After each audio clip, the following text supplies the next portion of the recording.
Bismillahirrahmanirrahim. Assalamualaikum warahmatullahi wabarakatuh. Bersua dalam berita perdana malam ini, saya Razikin Abdullah dan saya Rafizah Haji Mahmud. Berita utama malam ini.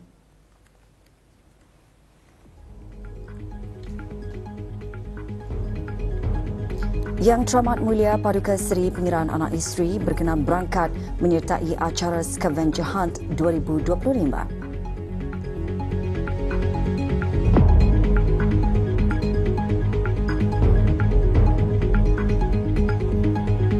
Peduli Ummah Brunei for Gaza membina empati dan menggerakkan masyarakat bagi menyertai kerja amal.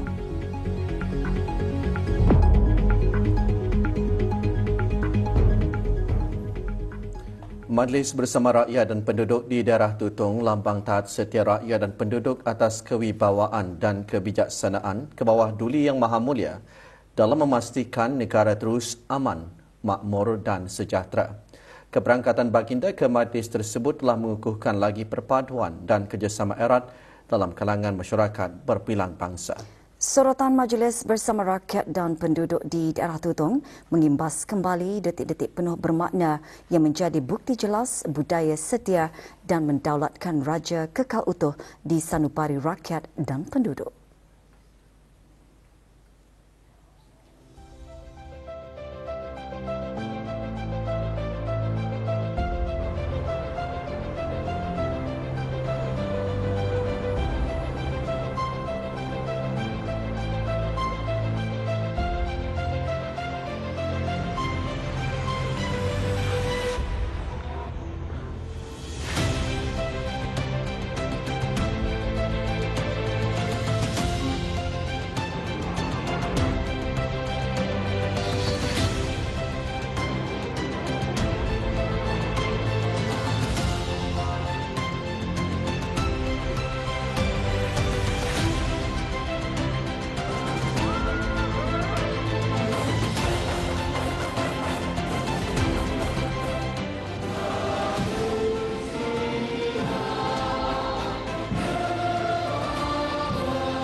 Yang Teramat Mulia Paduka Seri Pengiran Anak Isteri Pengiran Anak Sarah binti Pengiran Haji Saleh Abrahaman berkenan berangkat menyertai acara Scavenger Hunt 2025. Acara diadakan bersempena Minggu Maritim Brunei Darussalam. Dianjurkan oleh pihak berkuasa Maritim dan Pelabuhan Brunei Darussalam MPABD. Acara berlangsung pagi tadi di Jerudong Park, Colonnade. Juga berangkat anak anda Duli Yang Teramat Mulia Paduka Seri Pengiran Muda Mahkota, Yang Teramat Mulia Pengiran Anak Mundirah Madhul Bolkiah. Perasmian acara disempurnakan oleh Dayang Nur Ismizan binti Haji Ismail, Ahli Lembaga Pengarah MPABD. Disertai oleh 400 peserta, acara ini bukan hanya berfungsi sebagai platform untuk pertandingan sihat, tetapi juga merupakan inisiatif untuk meningkatkan kesedaran awam mengenai sektor maritim di negara ini, di samping memupuk nilai-nilai perpaduan, ketahanan dan kelestarian selaras dengan Minggu Maritim Negara Brunei Darussalam. Big smile, big 25. Congratulations, one picture first. Okay, congratulations. Masyarakat Brunei khususnya generasi muda sentiasa cakna dan bersatu hati dalam menzahirkan sokongan serta solidariti terhadap perjuangan rakyat Palestin. Pagi tadi, Jawatankuasa Tertinggi Belia Masjid Senegara dengan kerjasama badan-badan serta persatuan belia menganjurkan program amal tabung kemanusiaan Palestin Peduli Ummah Brunei for Gaza. Program antara lain bertujuan mengumpul dana bagi tabung kemanusiaan Palestin di samping sebagai platform untuk menyemai kesedaran, membina empati dan menggerakkan masyarakat bagi menyertai kerja amal. Disokong oleh bahagian belia, Jabatan Hal Ehwal Masjid, perasmian program amal tersebut berlangsung di sebuah pusat membeli belah di Kampung Rimba.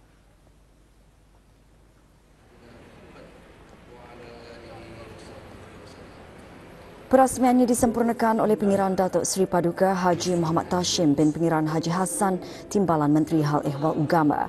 Acara diisikan dengan penyampaian hadiah kepada pemenang bagi video terbaik Peduli Ummah dan 10 pelari terawal Peduli Ummah serta sijil penghargaan kepada penaja. Acara turut dimeriahkan dengan pelbagai aktiviti termasuk jualan amal, sesi perkongsian ilmu dan aktiviti kanak-kanak Brunei Kids for Gaza 2.0.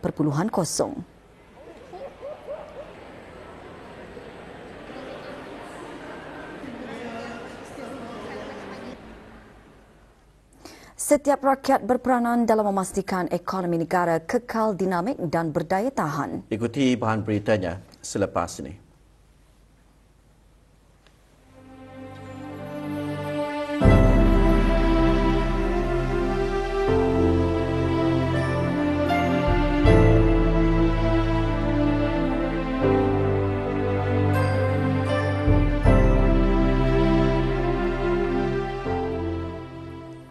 Kerjasama erat antara sektor swasta dan kerajaan penting dalam merealisasikan matlamat ketiga Wawasan Brunei 2035, iaitu ekonomi yang dinamik dan berdaya tahan.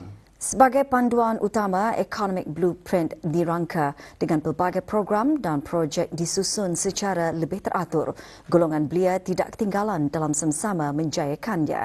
Muhammad Daud Haji Tuah membawakan laporannya.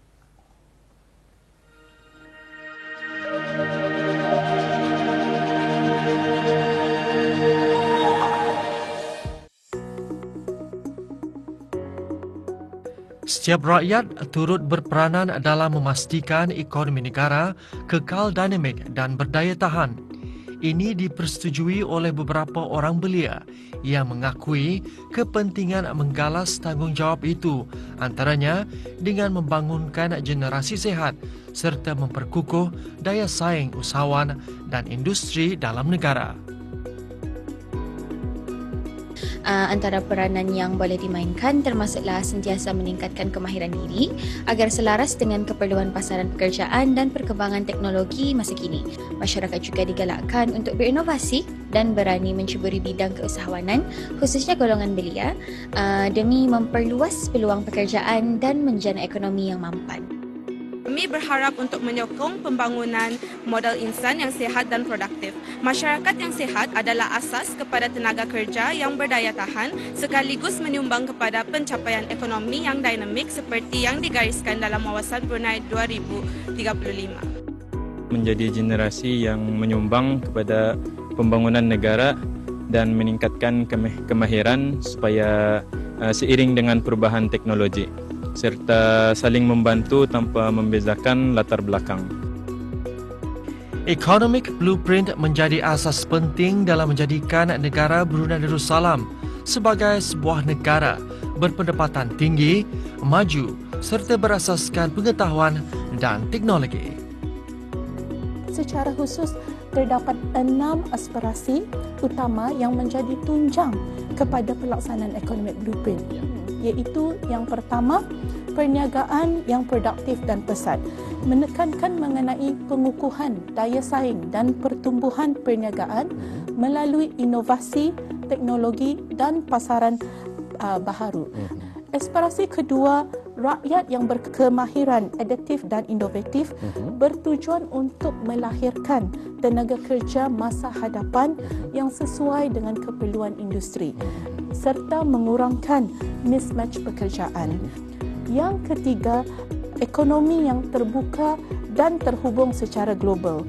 Aspirasi ini berhasrat untuk memperluas akses pasaran, membina perkongsian ekonomi antarabangsa dan menjadikan Brunei sebagai destinasi pelaburan dan perdagangan utama. Aspirasi keempat, kelestarian alam sekitar diwujudkan bagi memastikan pembangunan ekonomi seimbang dengan pemeliharaan alam sekitar, selaras dengan komitmen Heart of Borneo. Yang kelima, infrastruktur ekonomi berkualiti tinggi dan berdaya saing. Ini adalah bertujuan untuk menyediakan infrastruktur moden yang menyokong perniagaan. Akhir sekali, aspirasi keenam, takbir urus yang baik dan kecemerlangan perkhidmatan awam. Berhasrat untuk mewujudkan takbir urus yang telus dan mesra pelanggan perniagaan untuk meningkatkan kestabilan ekonomi, menggalakkan pertumbuhan, memperkukuh keyakinan pelabur. Dalam persekitaran yang sentiasa berubah, setiap rakyat, khususnya belia, harus melipat gandakan usaha, menyumbang idea baharu dan inovatif serta mengubah minda sebagai pembangkit Wawasan 2035. Muhammad Dada Jitwa melaporkan untuk Berita RTB.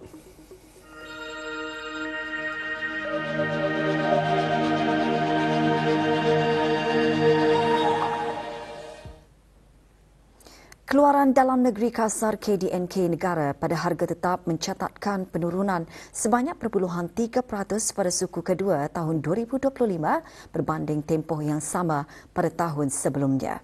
KDNK menurun daripada 4.64 bilion ringgit kepada 4.63 bilion ringgit.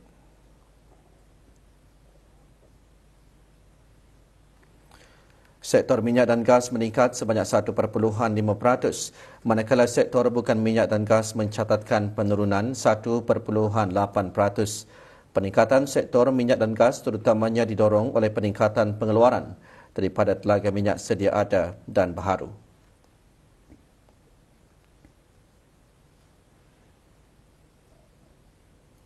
Walau bagaimanapun pengeluaran gas asli dan gas asli cecair menurun, berikutan aktiviti penyelenggaraan berjadual dan tidak berjadual. Penurunan sektor bukan minyak dan gas adalah terutamanya disumbangkan oleh penurunan subsektor termasuk kewangan, lain-lain pembuatan, perdagangan borong dan runcit dan perkhidmatan perniagaan.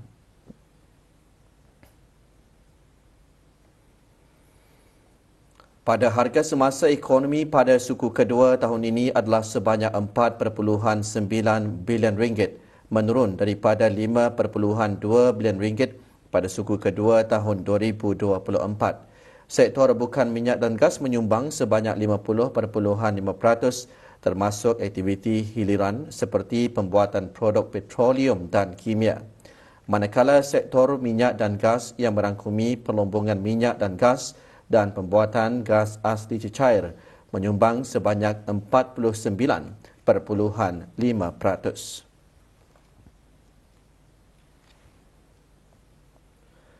Mengikut aktiviti ekonomi, sumbangan utama KDNK bagi suku kedua tahun ini adalah sektor industri, diikuti sektor perkhidmatan dan sektor pertanian, perhutanan dan perikanan. Mengikut pendekatan perbelanjaan, perbelanjaan pengguna akhir kerajaan meningkat 12%, manakala komponen lain mencatatkan penurunan termasuk ekspor bersih barangan dan perkhidmatan, pembentukan modal kasar, pelaburan aset fizikal dan perbelanjaan penggunaan akhir isi rumah. Laporan penuh KDNK suku kedua tahun 2025 boleh dapati di laman sesawang JPES. Berbakti kepada ibu bapa terutamanya ketika usia mereka lanjut membawa keberkatan, keredaan Allah Subhanahu Wa Taala dan membuka jalan menuju pahala di dunia dan akhirat. Perkara itu antara intipati tazkirah semasa acara malam munajat anjuran Kementerian Hal Ehwal Agama kali ke-201 khas untuk wanita ke-29 sempena sambutan Hari Antarabangsa Warga Emas 2025. Tazkirah bertajuk Kasih Ibu Hingga ke Syurga, Kasih Ayah Selamanya turut menekankan agar anak-anak sentiasa menghargai pengorbanan ibu bapa selagi Allah Subhanahu Wa Taala masih memberikan peluang. Menyertai acara, ahli-ahli Biro Warganita Pertubuhan Warga Emas serta jemaah dari masjid dan balai ibadah di seluruh negara, warga kerja Kementerian Hal Ehwal Agama serta individu yang mengikuti program secara maya dari kediaman masing-masing.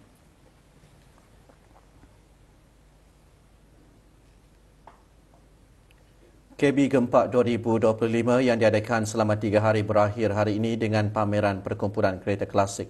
Acara berlangsung di Kelab Rekreasi Brunei Shell BSRC, Seria. Hadir Awang Haji Amirul Hafizin bin Haji Muhammad, pemangku pegawai Darah Belaid. Pameran kereta klasik turut disertai oleh peserta dari Sabah, Sarawak dan Labuan yang antara lain bertujuan menghimpunkan para peminat dan pemilik kereta klasik dari pelbagai lapisan masyarakat di samping menghidupkan kembali nostalgia serta memperkenalkannya kepada generasi muda. Ia dianjurkan oleh Majlis Perundingan Kampung Pandan F dan dikendalikan oleh KB Squad dan All School Malaysia.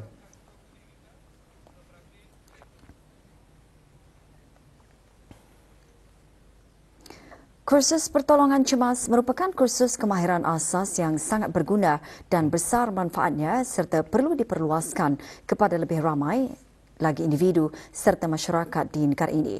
Dianjurkan oleh Jawatan Kuasa Takmir Masjid Kampung Selangan dengan kerjasama Persatuan Bulan Sabit Merah Negara Brunei Darussalam, kursus selama 2 hari itu berakhir petang tadi dengan majlis penyampaian sijil di Masjid Kampung Selangan, daerah Temburong. Penyampaian sijil disempurnakan oleh Awang Haji Amir Hisham bin Haji Masri, pemangku pengarah hal ehwal masjid. Kursus memberikan pendedahan tentang asas pertolongan cemas termasuk bantuan awal untuk menyelamatkan mangsa dalam situasi yang mengancam nyawa. Mereka mengajar dengan baik, dengan satu persatu. Jadi apabila perkara ini terjadi, saya boleh mengendalikannya dengan tenang dan juga lancar. Saya ada sedikit keyakinan dalam pertolongan cemas. InsyaAllah akan datang saya juga ingin mengikuti lagi kursus ini dalam mengasah lagi kemahiran ini. Persekutuan Pengakap Negara Brunei Darussalam menyertai Forum Pengakap Asia Pasifik ke-11 yang diadakan di Taiwan. Delegasi negara bertolak pagi tadi. Delegasi negara terdiri daripada Awang Afiq Zaki bin Suhaili dan Awang Muhammad Azfarizul Fakhri bin Azaman, ahli-ahli Sekretariat Pengakap Kelana Kebangsaan. Forum kali ini menjadi wadah penting dalam memperkukuh jaringan kerjasama serantau dan memberi peluang kepada wakil negara berkongsi pandangan dan meningkatkan keupayaan kepimpinan di peringkat antarabangsa.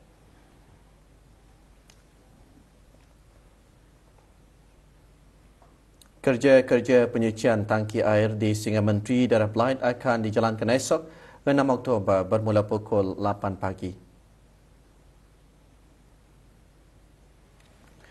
Sebahagian kawasan yang terlibat berkemungkinan mengalami tekanan air rendah terutama di kawasan-kawasan tanah tinggi.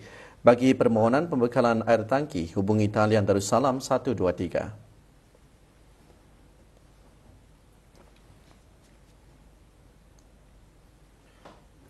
Lebih 1,200 orang menyertai acara larian Brunei sempena Hari Jantung Sedunia. Larian anjuran Gleneagles Jurudong Park Medical Centre JPMC diadakan di Taman Mahkota Jubli Emas Bandar Seri Begawan. Pelepasan acara disempurnakan oleh Yang Berhormat Datuk Seri Setia Dr. Awang Haji Muhammad Amin Liu bin Abdullah, Menteri di Jabatan Perdana Menteri dan Menteri Kewangan dan Ekonomi kedua selaku pengerusi Gleneagles JPMC. Juga hadir Yang Berhormat Datuk Seri Setia Dr. Awang Haji Muhammad Isham bin Haji Jaafar, Menteri Kesihatan. Larian dibahagikan kepada 10 km lelaki dan wanita, 5 km fun run dan 2.5 km fun run. Tema tahun ini, Don't Miss a Beat, menekankan kepentingan tanggungjawab individu, usaha bersama masyarakat dan langkah pencegahan bagi mengekalkan kesihatan jantung.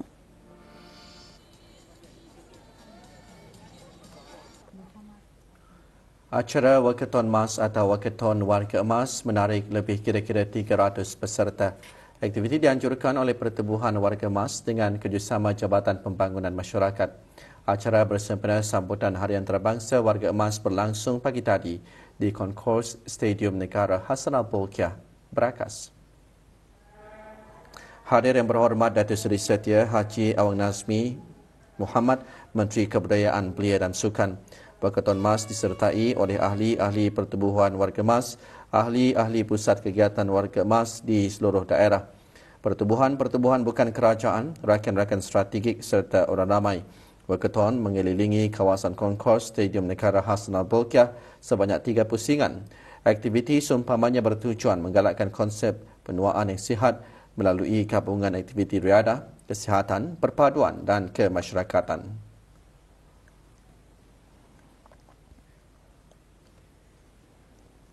Politeknik Brunei PB pagi tadi mengadakan majlis pelancaran Pesta Konvo dan Walkathon Amal Jejak Hijau bersama Semata Brunei. Diadakan bersempena Majlis Convocation PB ke-11, acara berlangsung di kampus Ong Sumping, Bandar Seri Begawan. Terdahulu diadakan penyerahan sumbangan barang terpakai kepada pihak Semata Brunei seperti pakaian, peralatan belajar, bahan permainan pendidikan dan alat permainan sensori untuk kegunaan pelajar yang disempurnakan oleh Dr. Haji Azman bin Ahmad, Setiausaha Tetap Pengajian Tinggi Kementerian Pendidikan. Diikuti pelancaran Pesta Konvo dan Walkathon Amal Jejak Hijau bersama Semata Brunei mengelilingi kawasan Jalan Ong Sumping.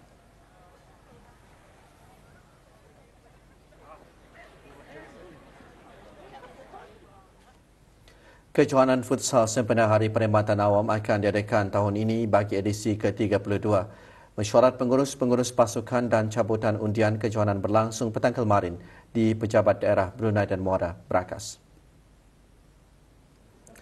Kejohanan akan bermula 11 Oktober hingga 1 November ini bakal menyaksikan 12 kementerian akan berentap bagi merebut gelaran juara. 2 kategori akan dipertandingkan iaitu kategori terbuka dan kategori veteran bagi umur 45 tahun ke atas. Kesemua perlawanan akan berlangsung pada setiap hari Selasa dan Sabtu di Dewan Serbaguna Kompleks Sukan Negara Hassanal Bolkiah, Berakas.